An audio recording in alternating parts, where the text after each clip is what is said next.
What is up? How's it going, everybody? This is our first stream. It's crazy, weird. We owe it since we were supposed to start probably last month, right?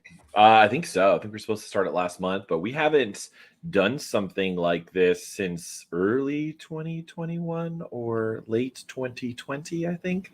It's been a while since we did like a Marvel Mondays or like a Mando Mondays or something. So this will be a little bit more personal for everybody.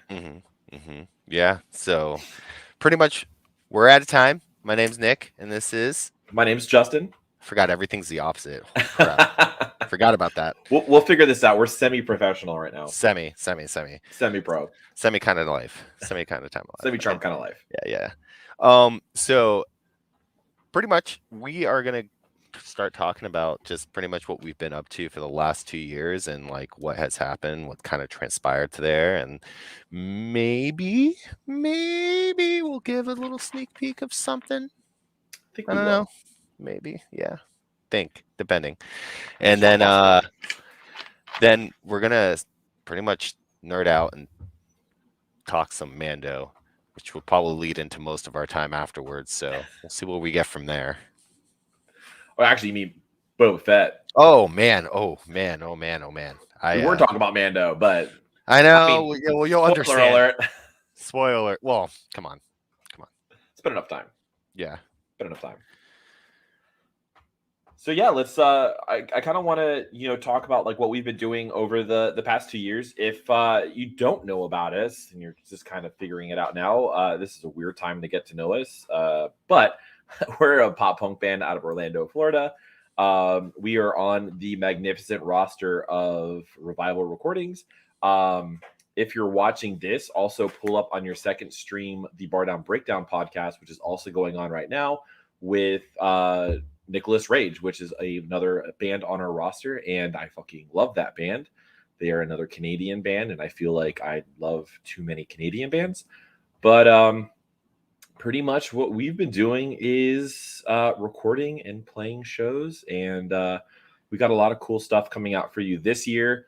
We've got a lot of shows coming up for you this year. We've got a couple tours planned. So if you are anywhere and you're like, I wish Out of Time would play in my hometown, we might. Who knows? Maybe we'll play your living room. Maybe we'll play in your parents' bedroom. Who knows? We'll get weird. That's a little too weird for me, man. That's a little too weird. Sometimes you got to do it. Venue's closing down. We got to play in your dad's living room. We'll play in a pasture out in the yard somewhere. We've done that before too. So yeah, let's go down memory lane. So 2 years ago, what were we doing 2 years ago? Planning around this time. We were planning a tour. and what happened? What happened to us on that tour? Where did this go? COVID said something different. So we try not to use those words on the tube because. Oh yeah, sorry. Stuff happened.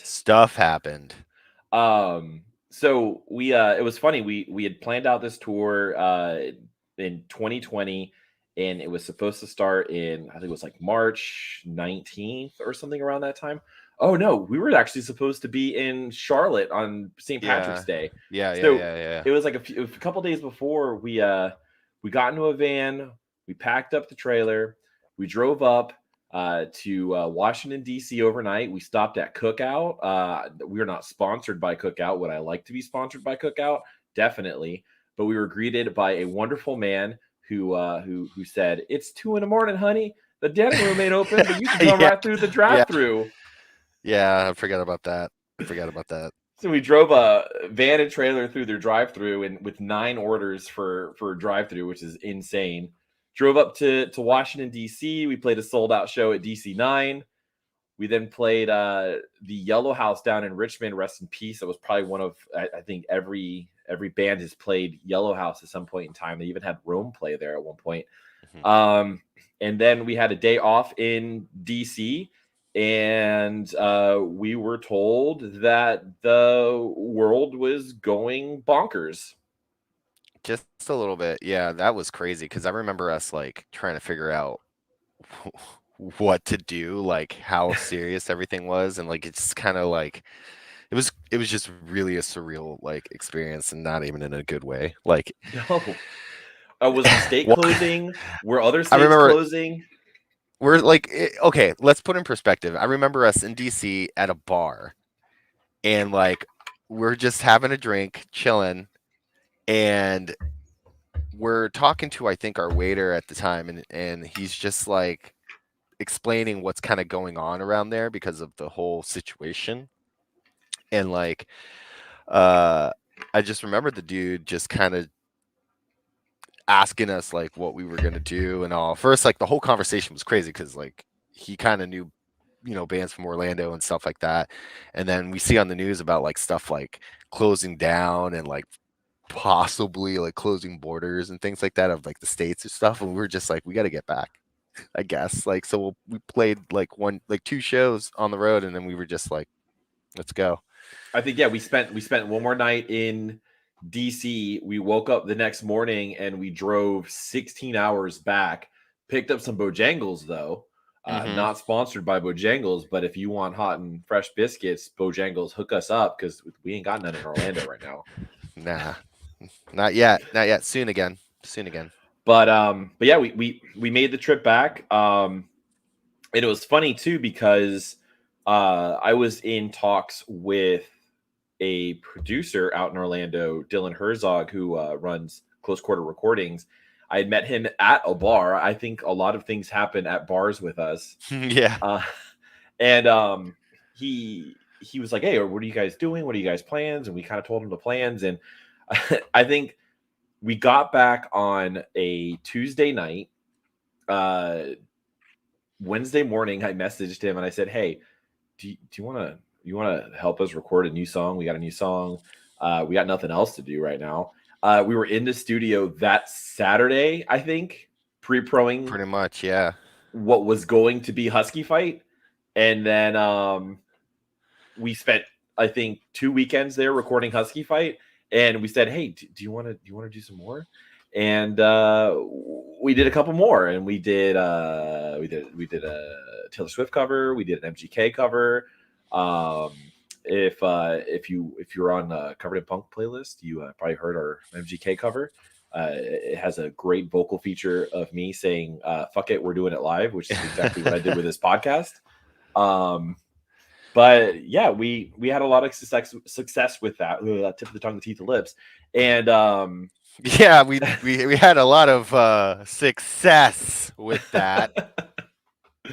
um, and we recorded some more stuff. I don't want to divulge too much to you guys, but we were in contacts with Revival Recordings. We were in contacts with Kevin over there, and he said, "Show me some more stuff after we release Husky Fight," and we showed him some more stuff. And that stuff led to a great relationship that we have with them over there now. So we're proud to be on Revival Recordings.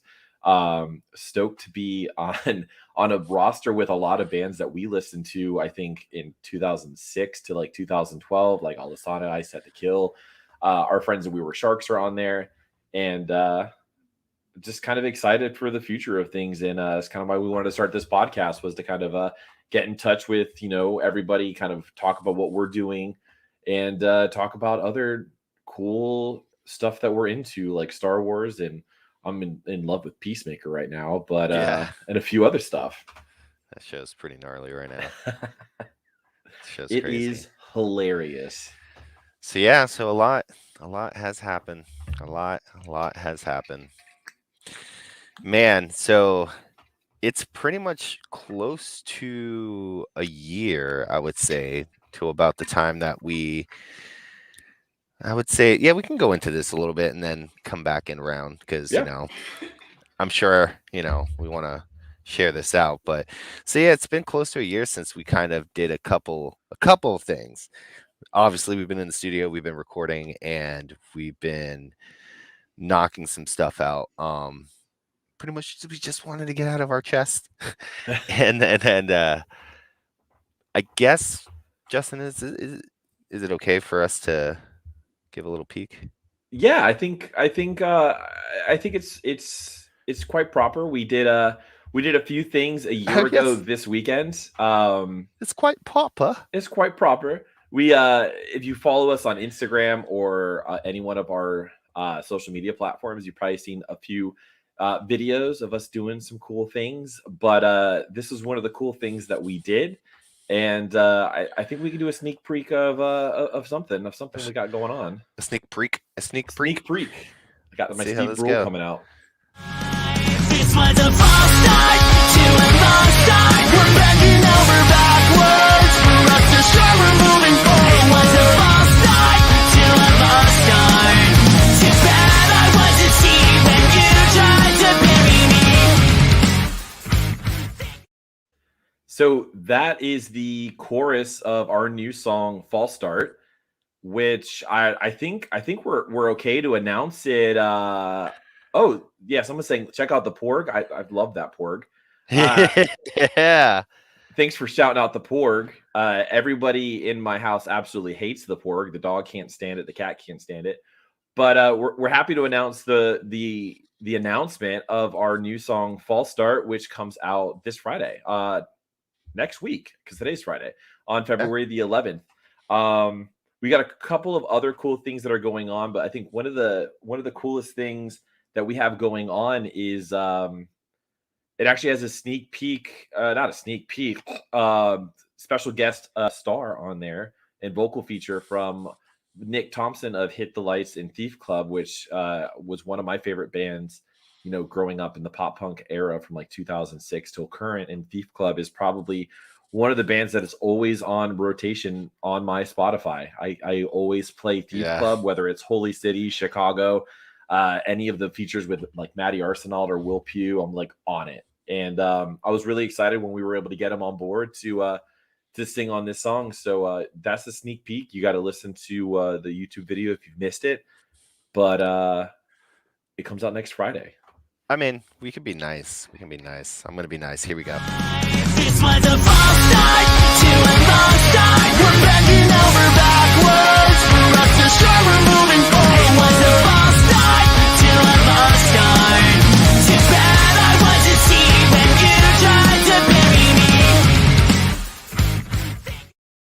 All right, that's the last time you hear it till next week. Well, if you've ever been to an out-of-time show in the past 2 months, you've probably heard it a few times. Actually, if you caught us on tour in October, we were on tour in October with Dear Youth and the Mogwais, and we actually played it a few times when we were up in Pennsylvania, Boston, and DC again. And especially if you were at the Amityville show, we love Amityville Music Hall. We actually played it there as well. So if you caught us live in the last few months, you probably heard the song, but now you get to listen to it all the time starting next Friday.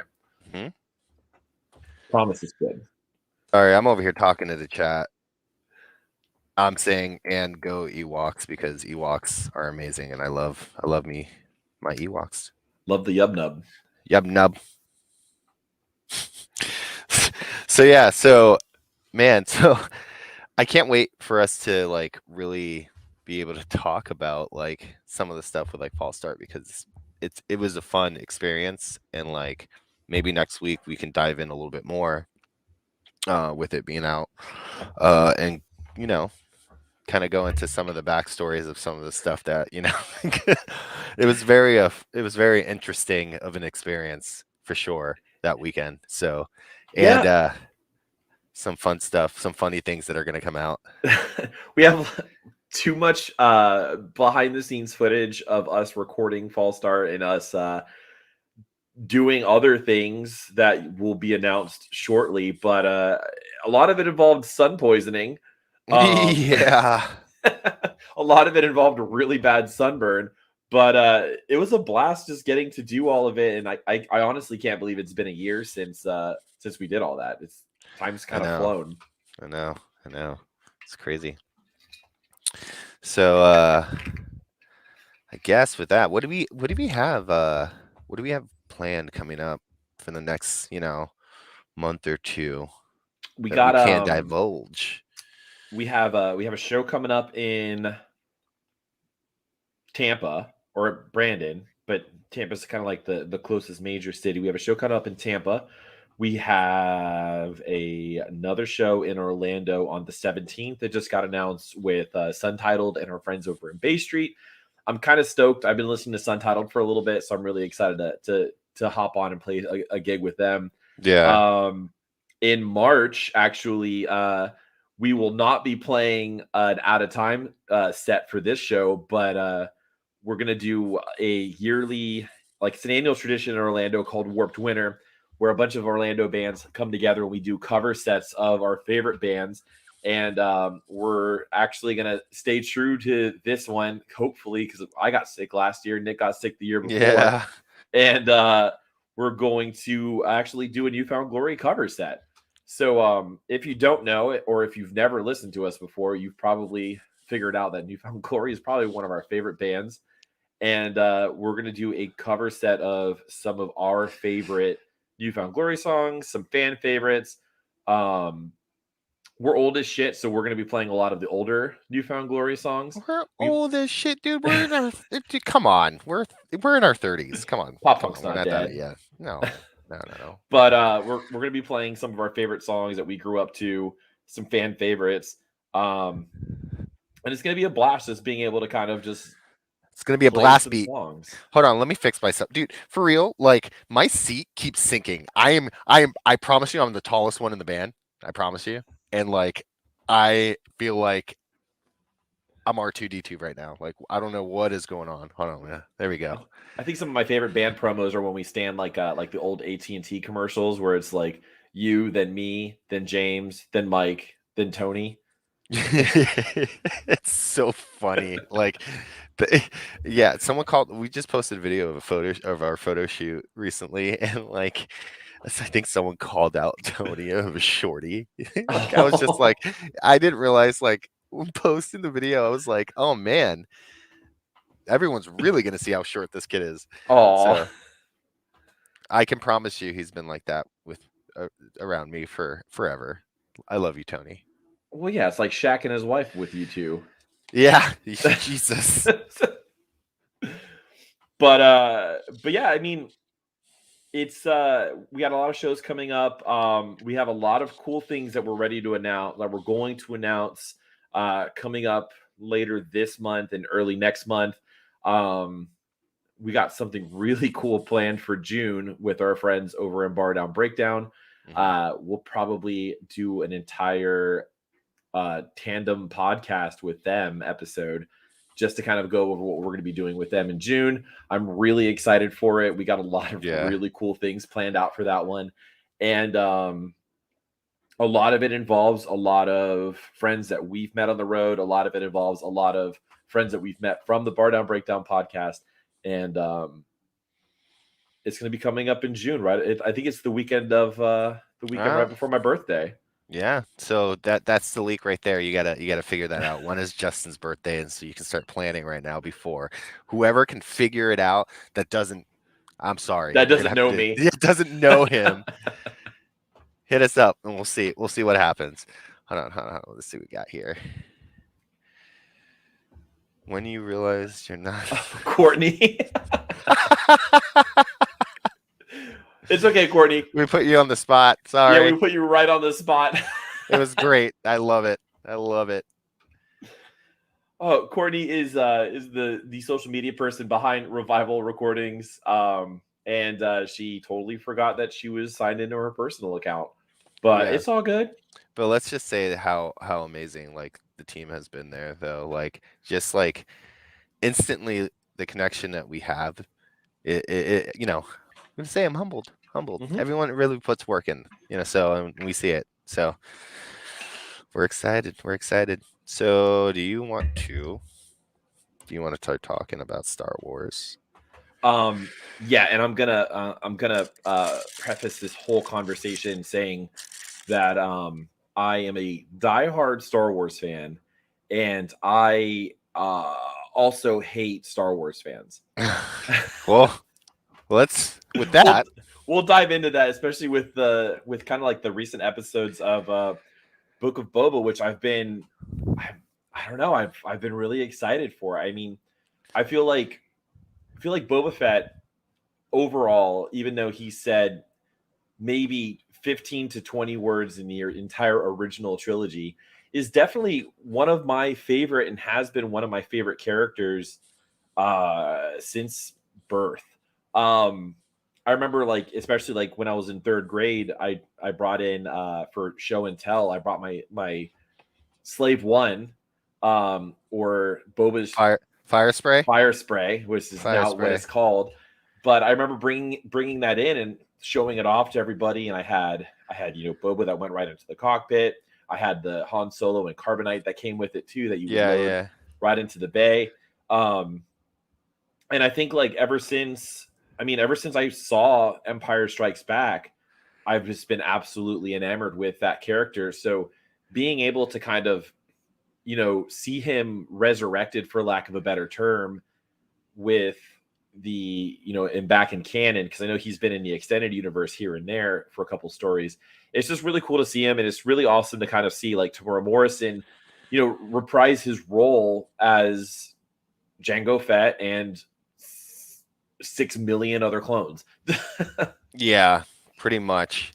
So let's kind of recap here. So Yeah. we've kind of been away. We started Mando Mondays, like, maybe like when I was like 2 years ago now, a year I think it was ago like, now. when the first season came out. And life got crazy for us, as we kind of recapped. And so overall, I'm sure most of you know where we're at. And let's just kind of recap with the end of season 2 of The Mandalorian. And like, what we got of that episode and what we are kind of going into and experiencing, not just from that episode also, but from the whole season of Mando 2, this whole new, like, Filoniverse, and as the fans call it. And what our expectations are and what we should actually be doing. Like, maybe not expectations, because it's more of a let's go into this whole conversation with the full open mind of what we can actually get out of it. Yeah. And what's coming, because there's a lot of neat things that I'm sure a lot of people inside kind of wanted, and I think we're getting it. So we saw Luke come pretty much at the end of the book, not the book, but the end of Mando season 2. Pretty much in tears. Yeah, that whole scene, the whole hallway scene, was just crazy. And then it's just like the little things and the details that they put into that, just from especially like when you watch, like, Anakin pretty much do the same thing, and then Vader, doing that in Rogue One, and it's just like the back to back kind of like symmetry that's going on there. It's amazing. But I digress. But the point is, it's like, we got something, just kind of a tease at that time of what we've all wanted to see. And I think in the back of our minds, like, everyone's kind of been afraid of, like, is that just all it's going to be? We're just going to get little hints, because I get that. Yeah. And I get it. And I can understand. But now we'll go into everything else from there. But, like, I think we're in a new age of something good in the movies and show industry, but also something kind of creepy outside of that. But yeah, this technology is getting nuts, and I'm sinking again, and I'm becoming a Jawa. Hold on. That whole, I mean, the entire kind of like deep fake industry is absolutely bananas to me, and how they're able to kind of take someone's likeness and kind of just like CGI it onto another actor. And it was just really cool to kind of see that, and also, like, see it progress throughout, the past year with the ending of Mando and getting into the book of Boba Fett. But even then, like, all hail Dave Filoni. Like, he's him and Jon Favreau have single-handedly kind of like taken the series and made it like so much more like entertaining, and being able to reach out to a new vast audience of people. And as someone who, I mean, it's a very controversial opinion, but I really like the sequel series. And yes, in Filoni we trust. Absolutely, Hannah. And with the with like kind of like the recap of the sequel trilogy, like, I love the sequel trilogy. I love the characters that they put into it. Definitely there was like some questionable scenes, but overall I really loved the sequels. And as much as you know, as much as it's in contention with a lot of kind of Star Wars fans, I really appreciated it. And at the end of the day, for me, uh, some Star Wars is better than no Star Wars. Yeah. And Yeah. I absolutely love and I will get into fierce arguments with people about this, but I love Solo. I loved Rogue One. And even diving into like the Mando series, like I've never been the biggest fan of the Jedi. Like I said, like I've always been a big fan of Boba Fett Yeah. and the overall Mandalorian universe. So for me, being able to see, you know, the Mandalorians within Clone Wars and then expanding into Rebels and then expanding into like the Mandoverse, it's really cool just to kind of like see the expansion of the universe, and even being able to kind of see like what happened to Mandalore and hearing like, you know, about Death Watch and, you know, about the different sects of Death Watch that were there, and then everything that was going on Concordia when Mandalore was getting like ravaged by the Empire.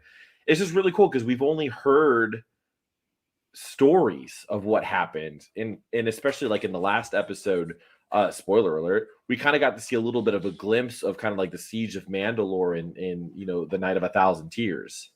Yeah. It's, you know, I think we sometimes take for granted what we're getting, Yeah. and it's like it's crazy because it's like it's one thing for us to ask like, oh, we wish we got this, and I understand that like people are sold to like stories that are told from the legends and stuff like that, and I have my favorites from those too, but they're still there, they're always going to be there. And it's like, you know, sometimes if you need an in-universe kind of reason, I count all of it as like, you know, some kind of, you know, canon in some ways, because if some of the stuff hasn't been released yet, you can, you know, they're pulling date like information from some of these old books. So it's like, you know, if you're in the universe, they're called legends for a reason. So these are legends, tales of, you know, that were passed down, and you can go that route if you want to put yourself into that. But other than that, just be open-minded. Things are going to Yep. change. These are going to get retcons, especially like in this episode. And this is currently canon, you know, like Yoda saber. I mean, but actually, you know what? No, it's not. You know what? I'm pretty sure that he built one again. I got to check into that, but I'm pretty sure he did on a comic, and I think it was like the Adventures comics or something like that. There's so much material. That's the thing. Yep. There's so much material. There's so much material. And like, why, like, pick and choose, decide, you know, read if you want to read it, don't read it, follow what you want to follow. But like, Star Wars is there, and there's Yeah. going to be something for you regardless. And I'm sure down the road, if this keeps going the way it's going, like, we're going to get something that you're going to like. Honestly. And I was like reading it. Hannah's talk about Cobb Vanth is a great example of legends to canon, like 100%.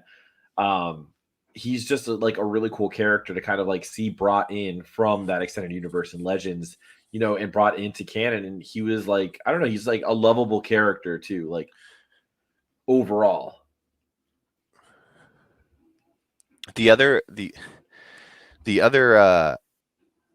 idea is just like, we got to remember that we have Thrawn. Thrawn pretty much came from Legends, and Yep. even though like his story isn't mirroring, it's mirroring some of the Legends content, and I think we're getting to a point where it's getting to kind of what the Legends story was going to.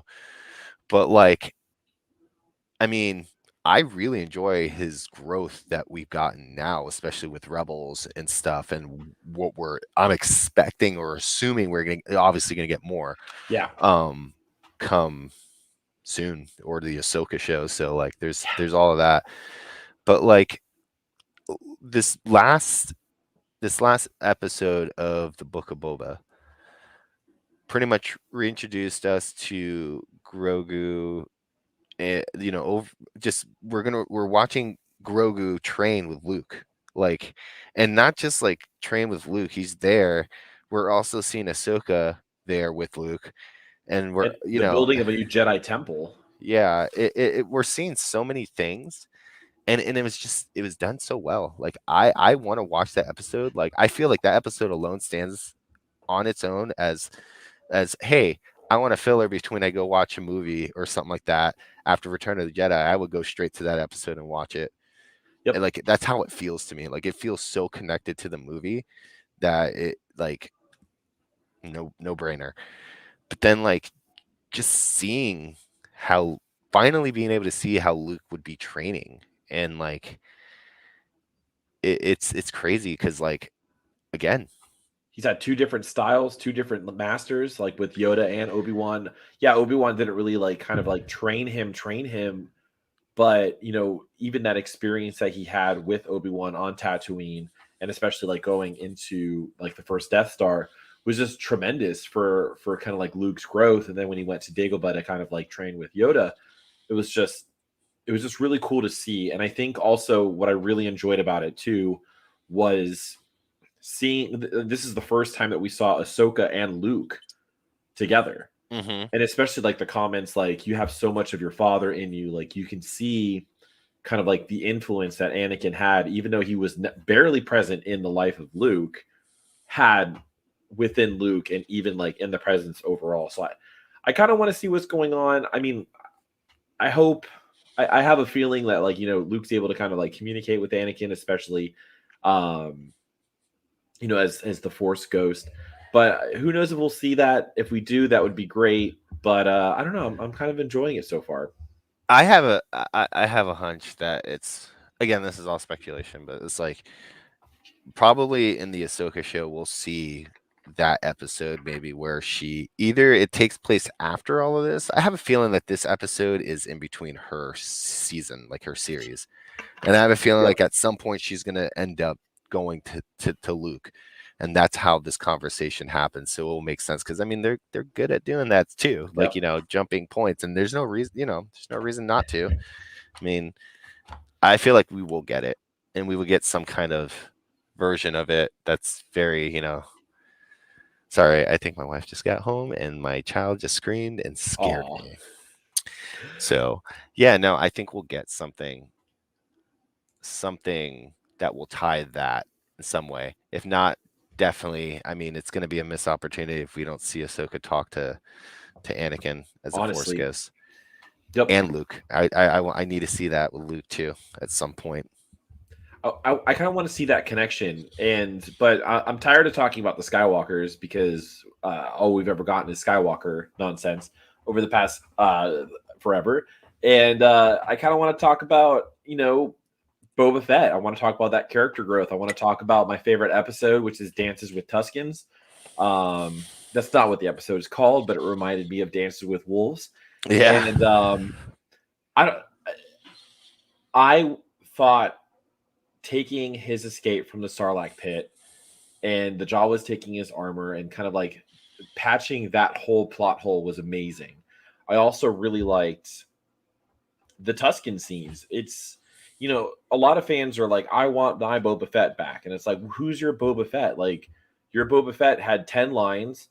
He shot maybe 3 or 4 times. And then he got, killed by a blind man with a shiny stick that hit his jetpack and he flew into the Sarlacc pit. Like, that was Boba Fett. I think the line that he says to Black Chrysanthemum is pretty much nails it, where he's like, when he lets him go, he's like, I get that it was just pretty much just a job. He understands that, Yeah.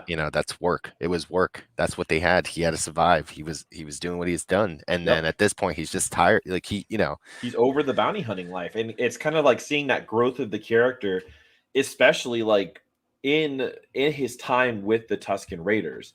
And I've always been a fan of the Tusken Raiders, especially within the Legends universe. There was a Jedi that was a Tusken Raider. He survived Order 66. He went back to live with the Tusken Raiders. I think the Tusken Raiders are just this anomaly of this nomadic culture on Tatooine that's literally trying to survive. And how they survive is they farm and take moisture.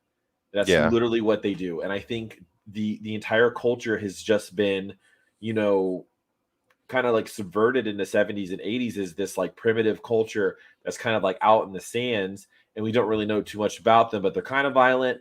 And then they kind of like reiterated that in the 2000s where they're kind of violent and they shot at, Anakin's pod racer. Then they kidnapped his mom and then he killed them, all of them, the women, the children, or the men, the women, the younglings. And we never got to see kind of like the expansion of the Tusken world.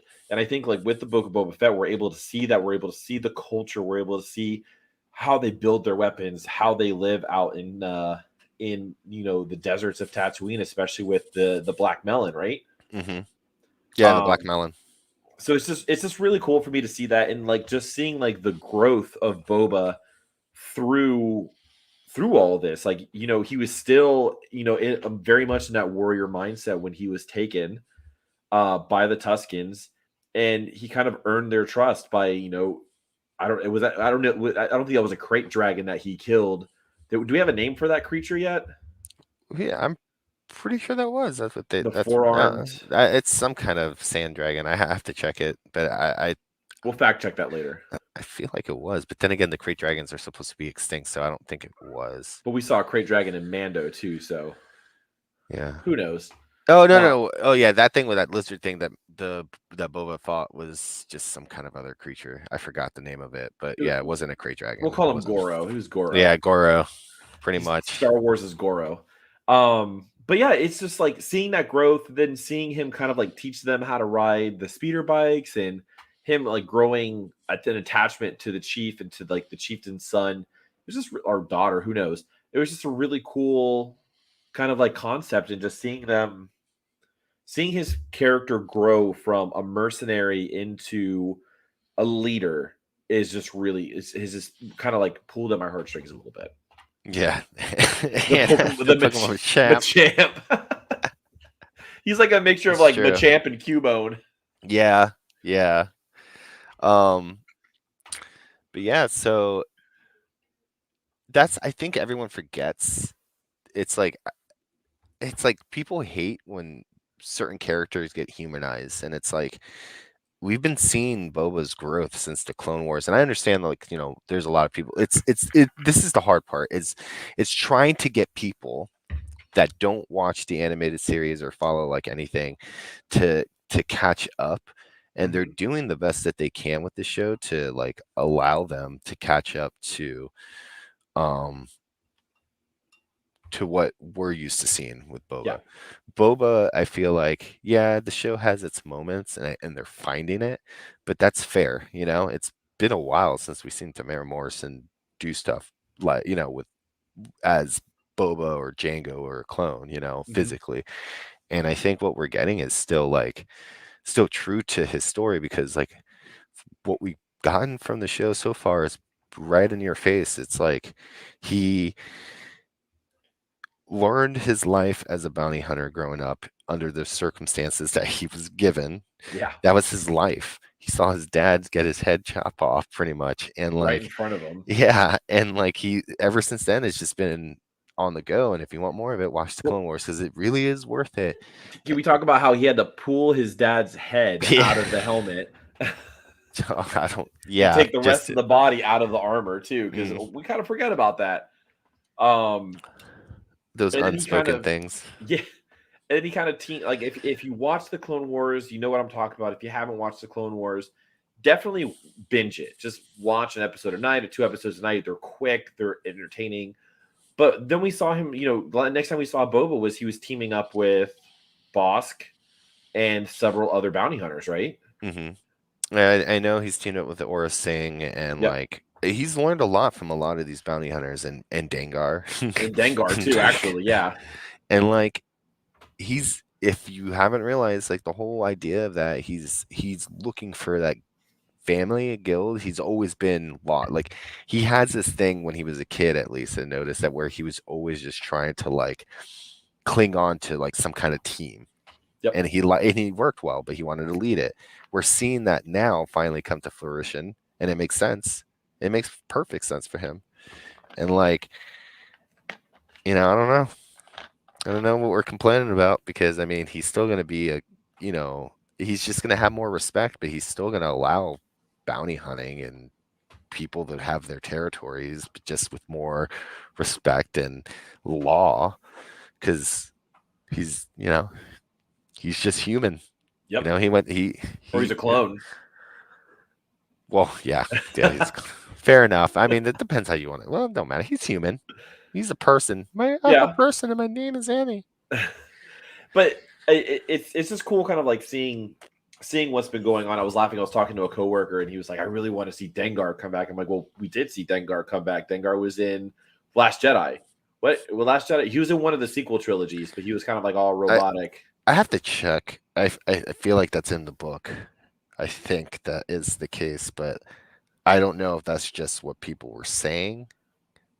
I think it's been so long, but I have to check I that. feel like Dengar was in it, but I know who you're talking about though, because I remember seeing that. And I think it's in the. I have the book somewhere, but yeah, like he does all this body modification to keep himself alive. So he just looks stupid. like Saul Guerrera.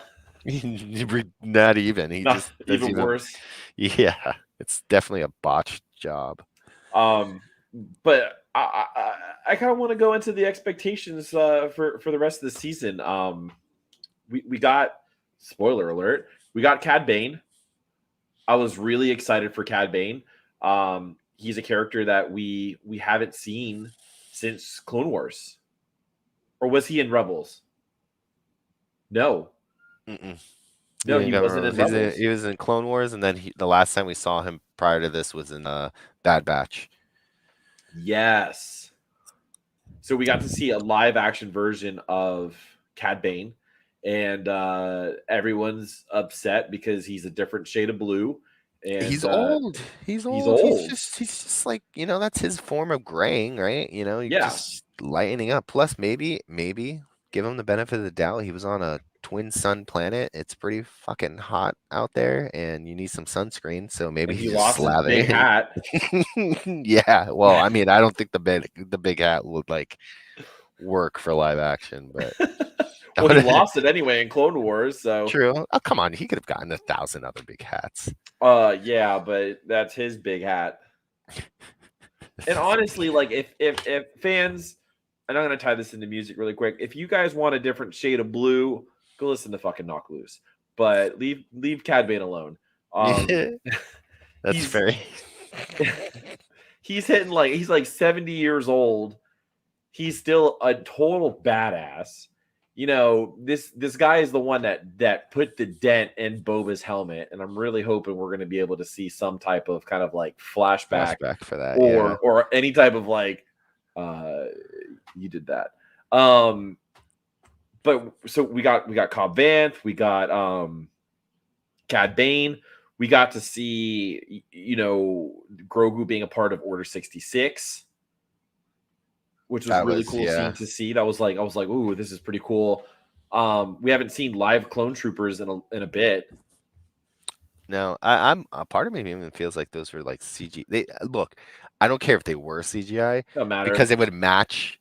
Like I kind of like that aesthetic. Like if they did that purposely too to match the prequels, since they were CGI, and if they looked really good. And can we talk about how that's Grogu was in? He should have been in the Jedi Temple on Coruscant because that was the 501st. Yeah, it was the 501st. Yeah, that's definitely where he was. It's just the question is who got him out? Was it A, Mace Windu, B, Nub Hands? No, Barriss Offee, or C, some random Jedi? I would love to. I Barriss? Expectation for Book of Boba. I would love to see Mace Windu come out. Yeah, that would make so much sense. Is he dead? Is he alive? Who knows? Yeah, but it wouldn't make any. See, it would be great, but also with the way the story is, and since we have one episode left, it wouldn't make any sense for him to just pop up now.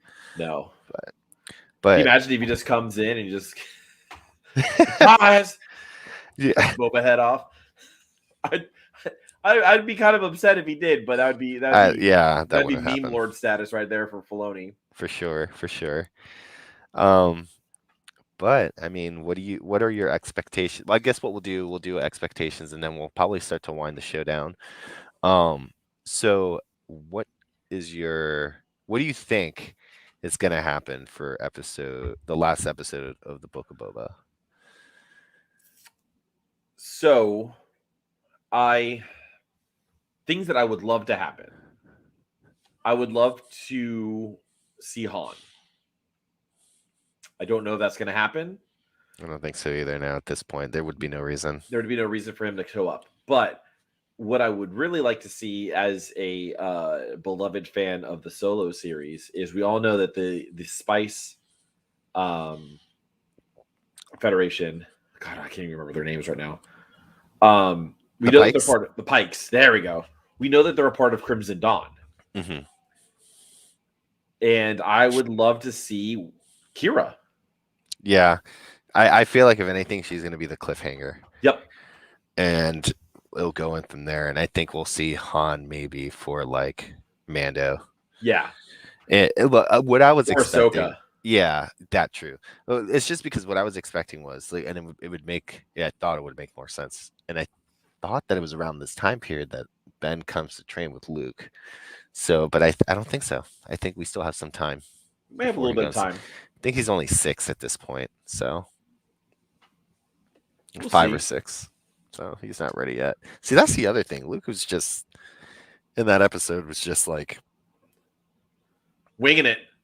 yeah, Semi-pro status, like this podcast right now. yeah, pretty much. Yeah, well, everyone. Look, we'll get there. It happens. This is the first episode. We're learning.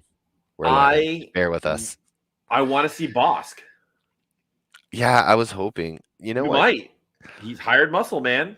You see, look, I was expecting Mando to like not just go for Cod Vanth, but like go to the guild, and get some people. But Or Bo-Katan. But Bo-Katan might still be salty about losing the Darksaber for the yeah, I don't think he's going to her. fourth time.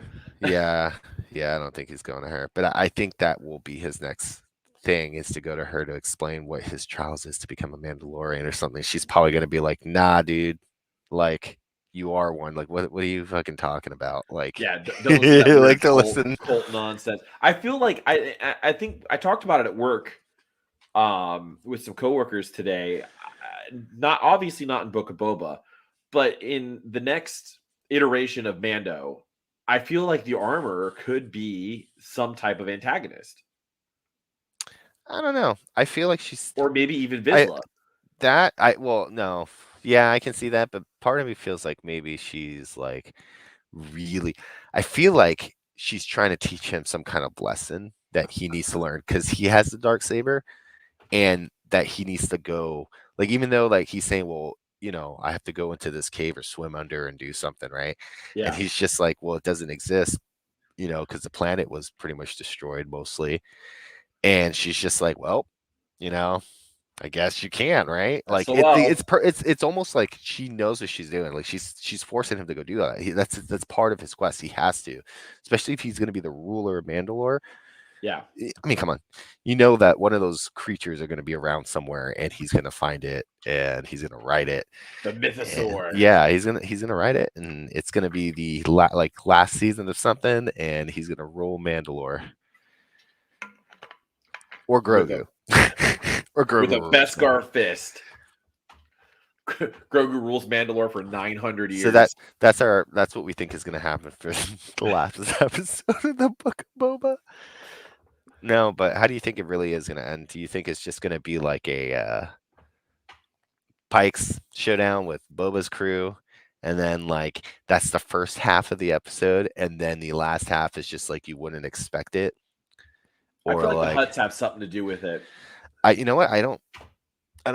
I think the Hutts are like, nah, we're good. I think. I don't think they definitely don't have control after like at this. Well, we'll see unless that gets retconned. But like there was just like a slaughter of the Hutts during this time period. So there's not that many left. So that's why Bad Batch saved that little Hutt baby. That was that? No, was it? Oh no, was that? Yeah, it was a little Hutt baby. It was a little baby Hutt. No, I thought they saved the Rancor. It was in the Clone Wars where Ahsoka and all them saved Stinky. Yeah, that's what it was. Yeah. They saved a little baby. See, that's the thing. That was Jabba's son. Yeah. So like, where's Stinky? Yeah, that's what we're looking for. We're looking for Stinky. He should be ruling Tatooine, right? Put him on the blue milk cartons. Where's Stinky? Where's Stinky? Yeah. But I want to see some Rancor shit. What are you laughing about? I'm like choking on my own spit. Oh, so I want to see like a pile of Rancor shit, but I also want to see a Rancor just go ape shit. We haven't we haven't seen we haven't seen a Rancor eat someone in 35 years. Like That's gonna 30 be years. Come on. that's where that's gonna be what we're gonna see for the last Boba riding a episode. Rancor into battle. Is Max Rebo still alive? Put him on the blue milk carton too. I didn't see it. I combed every scene that I can, and all I saw was the clarinet player. And I feel bad for him because I know he was popular too, and I'm pretty sure that he didn't make it. So, but I didn't see Max. Was it Max on Jabba's ship? Yeah, he got You know out of that that one too. He may, yeah. So I that mean, he all blew probably to like shit. bounced away and all. I mean, I remember bounced away. he's playing those things with his feet. That's not his hands. Yeah, He doesn't have hands. he doesn't have hands. He probably was just like, nah, and then yeeted out of there. He was like, his, nah, I'm good. his little piano thing or xylophone thing is actually a ship that just launched him out. I'm out. It's like a baby jumping thing. Max, I'm gonna say, Hannah, Max Rebo is alive. There's no other way about it because I looked through everything that I can on there. He is not there. If And Boba if they Fett say can get he out of the is, Starlight Pit, Max Rebo's alive. yeah, that's fair enough. If everyone's trying to figure out who the hell is Max Rebo, go watch the original trilogy again. Yeah, you can't miss him. You can't. He's playing Eiffel, I think 6 or whatever, 65, whatever. I forgot the name of it. Yeah, I'm blue, dabba dee dabba die. Yeah, That's Max Rebo. That's Max. He created the song. They stole it from him. He's Dale Max royalties. Rebo. He's blue. He did not die. I'm Max Rebo. I'm blue. Yeah, but I did not die. I did not die. I did not die. That's a good one. All right. With that, I guess do we know who our next guest is next week? We want to start bringing that in. Yeah. So I think I'm like checking our schedule really quick to see who our next guest. So our next guest is actually going to be from the Our Music My Body campaign. It is so what it is, it kind of raises awareness about sexual harassment in the music scene. We got introduced to them from Courtney over at Revival Recordings. They met over at Riot Fest, if I think I'm trying to remember the story correctly.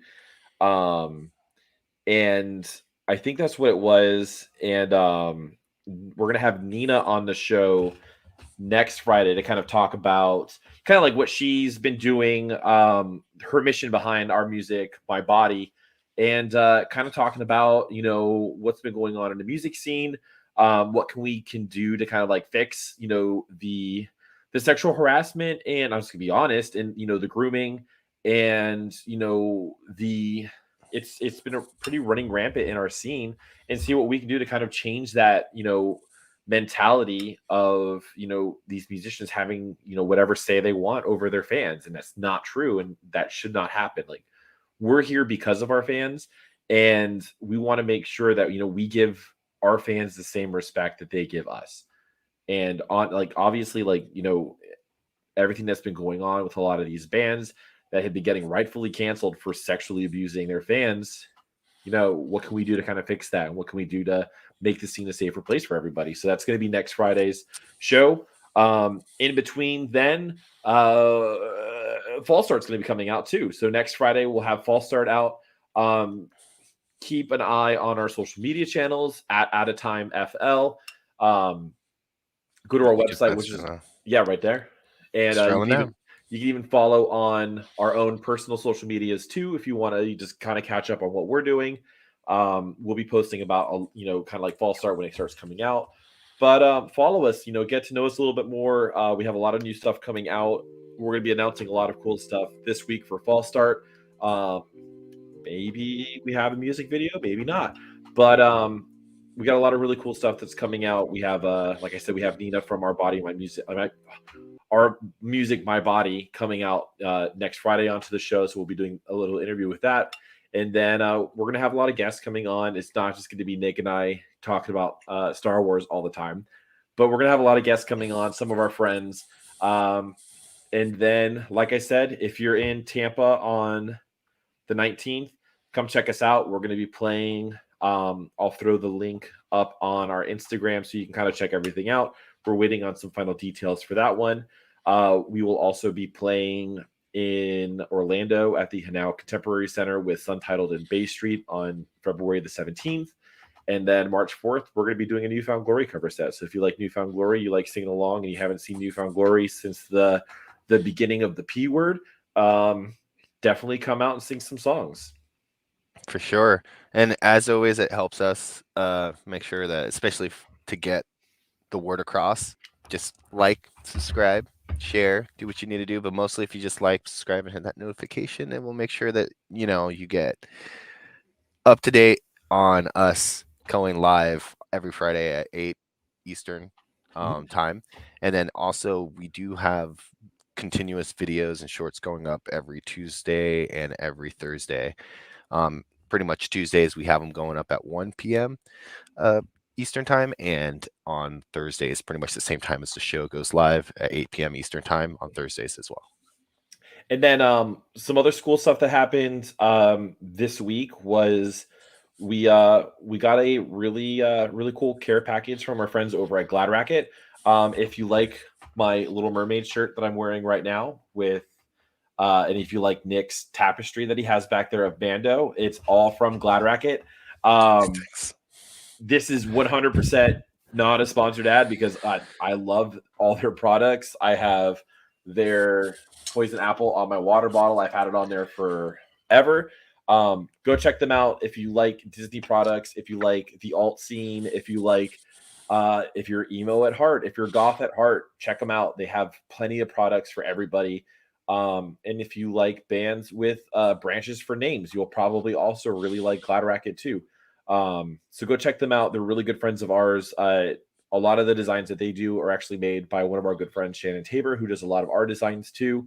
So go check them out. This is a sponsored ad, but if you're thirsty, go try some Liquid Death. If you actually go to our checkout and you use at a time at checkout, you will save 10% on your case of water. I'm not gonna lie, this is the first time I've had this one, the berry one, dude, and it's really good. This is really good. I'm like, this is dangerous. This is. I want to try that one and the mango one. Didn't have that one yet. I didn't see that there, but see, I'm not used to seeing calories on this thing, so I'm not gonna go down that route. So yeah, Liquid Death. If you like sparkling water, if you like still water, if you like saving the planet, get some water in a can. Use at a time at checkout to save some money on your next Liquid Death purchase. If you want to buy Liquid Death merch, shirts, beanies, the Greatest Hates volume on vinyl, you can save money. Just put at a time into your checkout to save some money. You'll be supporting Liquid Death. You'll be supporting us. And you'll be supporting the planet, and you'll be supporting your body by murdering your thirst. Definitely. All right. Well, this was fun. This was interesting, and it actually went pretty smoother than I was expecting. So congratulations, golf clap. Normally, what we do is we just fucking wing it, and it doesn't go this smooth. So hopefully next week it goes just as smooth. Yeah. Well, I hope everyone has a fantastic night, and I hope you're not. I'm gonna make a slogan here. I'm gonna say it. I hope you're not out of time. Because we are. Yeah, we are. Have a good one.